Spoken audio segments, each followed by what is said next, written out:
بسم اللہ الرحمن الرحیم۔ بیان کیا جاتا ہے کہ پیران پیر حضرت سیدنا شیخ عبدالقادر جیلانی رحمۃ اللہ علیہ جب حصول علم کے لیے اپنے گاؤں جلان سے بغداد کے لیے روانہ ہوئے تو آپ کی والدہ ماجدہ نے آپ کو ذاتی راہ کے طور پر 40 دینار آپ کی گڈری میں سی دیے اور چلتے وقت اپنے لگتے جگر کو نصیحت کی کہ بیٹا خواہ کیسی ہی مصیبت اور برے حالات تمہیں پیش آئیں، سچ کا دامن ہاتھ سے نہ چھوڑنا اور جھوٹ کے نزدیک بھی نہ جانا، کیونکہ راست گوئی 1000 عبادتوں کی ایک عبادت ہے۔ سعادت مند فرزند نے عرض کی کہ اے والدہ، میں صدقے دل سے یہ عہد کرتا ہوں کہ آپ کی نصیحت پر ہمیشہ عمل کروں گا۔ گھر سے رخصت ہو کر آپ رحمۃ اللہ علیہ بغداد والے ایک قافلے میں شامل ہو گئے، کیونکہ اس دور میں طویل بیابانی راستوں میں تنہا سفر کرنا ممکن نہ تھا۔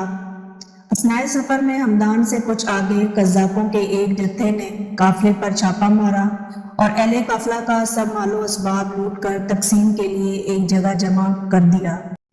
سیدنا حضرت شیخ عبدالقادر جیلانی رحمۃ اللہ علیہ ایک طرف چپ چاپ یہ دردناک نظارہ دیکھ رہے تھے کہ ایک ڈاکو آپ کی طرف بڑھا اور پوچھا، کیوں میاں تمہارے پاس بھی کچھ ہے؟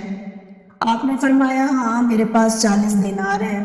ڈاکو کو آپ کی بات پہ یقین آیا اور وہ آپ کی ہنسی اڑاتا ہوا آگے بڑھ گیا۔ اتنے میں ایک دوسرا قذاق آپ کی طرف آیا اور آپ سے وہی سوال کیا۔ آپ نے اسے بھی یہی جواب دیا کہ میرے پاس 40 دینار ہیں۔ آپ کی غریبانہ حالت کو دیکھ کر دوسرے ڈاکو نے بھی آپ کی بات ہنسی میں اڑا دی۔ ہوتے ہوتے یہ بات ڈاکوؤں میں پھیل گئی اور ان کے سردار احمد بدوئی کے کانوں میں بھی یہ بات جا پہنچی۔ اس نے حکم دیا کہ اس لڑکے کو میرے پاس لاؤ۔ ڈاکو آپ رحمۃ اللہ علیہ کو اپنے سردار کے سامنے لے گئے۔ سردار نے آپ سے مخاطب ہو کر کہا، لڑکے سچ سچ بتا، تیرے پاس کیا ہے؟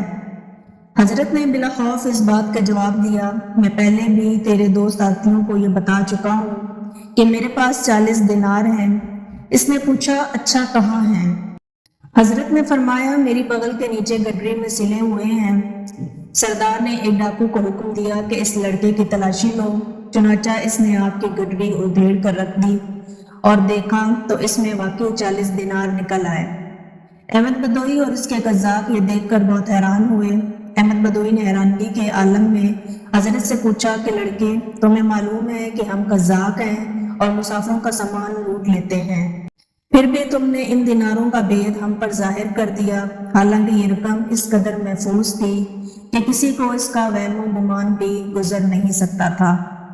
آخر کس چیز نے تمہیں سچ بولنے پر مجبور کیا؟ حضرت نے فرمایا، میری والدہ نے گھر سے چلتے وقت مجھے نصیحت کی تھی کہ ہمیشہ سچ بولنا، بھلا ان 40 دیناروں کی وجہ سے میں اپنی والدہ کی نصیحت کو کیوں فراموش کر دیتا اور اللہ تعالیٰ کو ناراض کر لیتا۔ حضرت کے یہ الفاظ سن کر بدوئی بےحد متاثر ہوا اور اسی وقت اس پر رقت طاری ہو گئی۔ ندامت کے آنسوؤں نے اس کے دل کی سیاہی کو دھو ڈالا اور اس نے آہ بھر کر کہا، اے بچے، تم پر خدا کی ہزاروں رحمتیں ہوں کہ تم نے اپنی ماں کے عہد کا خیال رکھا، لیکن حیف ہے مجھ پر کہ میں نے اپنی ساری زندگی اپنے خالق کا عہد توڑتے گزار دی۔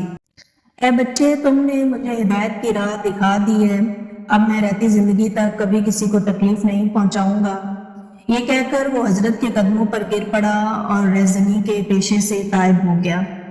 اس کے ساتھیوں نے جب یہ منظر دیکھا تو سب بے یک زبان پکار اٹھے کہ اے سردار، ہم بھی اس برے پیشے سے توبہ کرتے ہیں، تو رہزنی میں بھی ہمارا قائد تھا اور توبہ میں بھی ہمارا پیش روح ہے۔ چنانچہ انہوں نے لوٹا ہوا تمام مال قافلے والوں کو واپس دے دیا۔ سچ ہے کہ ماں کی گود بچے کے لیے پہلا درس ہوتی ہے، یعنی پہلی تربیت گاہ ہوتی ہے۔ چنانچہ اگر ماں بچپن میں ہی بچے کی اخلاقی تربیت کرے تو کوئی بات نہیں کہ وہ آگے چل کر شیخ عبدالقادر جیلانی بنے۔ لہٰذا اس واقعے سے ہم سب کو، خصوصاً ہماری ماؤں بہنوں کو خاص طور پر سبق حاصل کرنا چاہیے۔ اللہ تعالیٰ ہمیں عمل کرنے کی توفیق عطا فرمائے، آمین یا رب العالمین۔ امید ہے کہ آپ کو ہماری آج کی بھی یہ ویڈیو پسند آئی ہوگی۔ اگر ویڈیو پسند آئی ہو تو ہمارے چینل کو ضرور سبسکرائب کریں۔ ملتے ہیں نیکسٹ ویڈیو میں، تب تک کے لیے اللہ حافظ۔